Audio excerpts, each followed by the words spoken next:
తెలంగాణలో మళ్లీ పుంజుకునేందుకు BRS party వ్యూహాలు రచిస్తోంది. జాతీయ స్థాయిలో వెళ్లాలనుకున్న ఆ పార్టీ ఆశలు అసెంబ్లీ ఓటమితో వెనక్కి వెళ్లడంతో సరైన అవకాశం కోసం ఎదురు చూస్తోంది. అందులో భాగంగానే వచ్చే పార్లమెంటు ఎన్నికలను ఉపయోగించుకోవాలని ఆ పార్టీ నేతలు భావిస్తున్నారు. దేశవ్యాప్తంగా బీఆర్ఎస్ పార్టీ సంచలనం సృష్టించేలా ప్రణాళికలు రచిస్తోంది.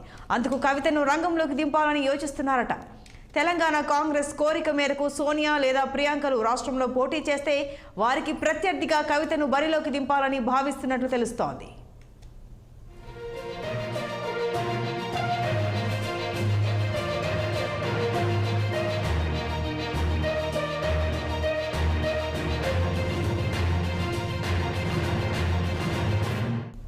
అసెంబ్లీ ఎన్నికల విజయంతో ఊపు మీదున్న రాష్ట్ర కాంగ్రెస్ పార్టీ ప్రధాన కార్యదర్శి ప్రియాంక గాంధీ లేదా party parliamentary board chairperson Sonia గాంధీని తెలంగాణ నుంచి పోటీ చేసేలా ఒప్పించేందుకు ప్రయత్నిస్తోంది.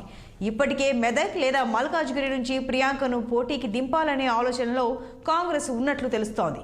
మాజీ ప్రధాని ఇందిరాగాంధీ 1980లో మెదక్ నుంచి విజయం సాధించారు. ప్రియాంక మెదక్ నుంచి పోటీ చేస్తే రాష్ట్రాన్ని క్లీన్ స్వీప్ చేయవచ్చని కాంగ్రెస్ నేతలు భావిస్తున్నారు. అయితే మెదక్ ప్రాంతంలో గులాబీ పార్టీ బలమైన ఉనికి ఉందని బీఆర్ఎస్ వర్గాలు భావిస్తున్నాయి. ప్రస్తుతం ఇది బీఆర్ఎస్ ఆధీనంలో ఉంది.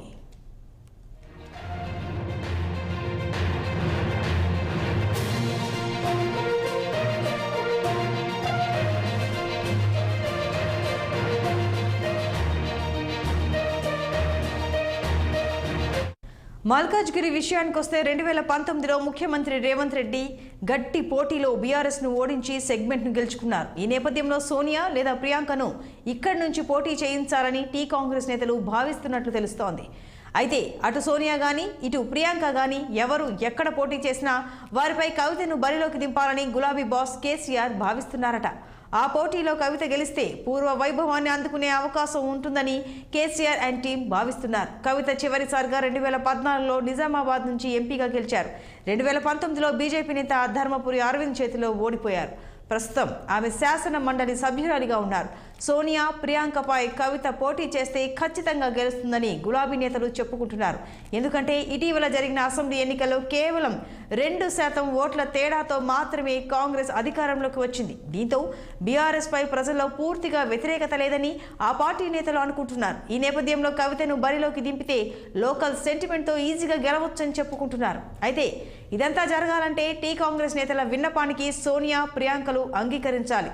వచ్చే పార్లమెంట్ ఎన్నికల్లో పోటీ చేయాలి. అప్పుడే వారిపై కవిత పోటీ చేస్తుందా లేదా అన్న అంశంపై క్లారిటీ వస్తుంది. ప్రస్తుతానికి ఈ విషయాన్ని వట్టి ఊహాగానాలుగానే పొలిటికల్ అనలిస్టులు కొట్టిపారేస్తున్నారు.